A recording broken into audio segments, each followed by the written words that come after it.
पर जी कैसे पता चले कि हम दीक्षा लेने के लिए तैयार हो गए हैं?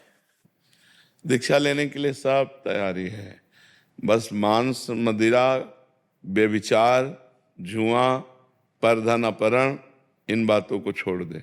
और जैसे भी हम नीच अधम हैं, वो गुरुदेव की दृष्टि पड़ने पर हो। लोहा कभी सोना नहीं हो सकता, लेकिन पारस के स्पर्श से सोना होता है। हम कभी योग्य नहीं हो सकते, हम सदैव अयोग्य हैं, पर गुरुदेव की कृपा ही योग्य बनाती है।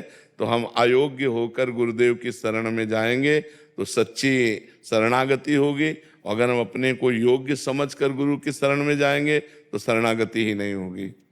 असरण शरण, श्याम जी को बानो।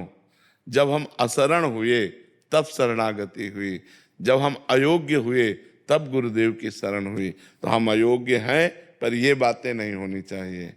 जो मांस, मदिरा, व्यभिचार, द्वैत क्रीड़ा, पर स्त्री गमन आदि और पर द्रव्य अपहरण आदि, ये जो बहुत महापाप हैं, ये नहीं होने चाहिए।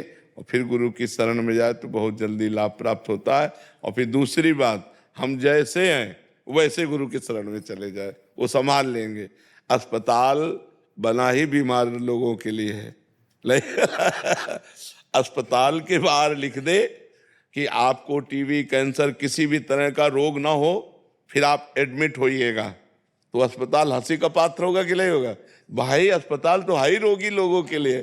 तो अयोग्यों के लिए ही शरण शरण गुरुदेव भगवान है, जो अपने जैसे नीचों को भी स्वीकार करके महान बना देते हैं। तो हम कैसे भी हों, अगर हमारे अंदर प्रबल इच्छा जग जाए कि मुझे भगवान से जुड़ना है, तो गुरुदेव से जुड़ जाना चाहिए।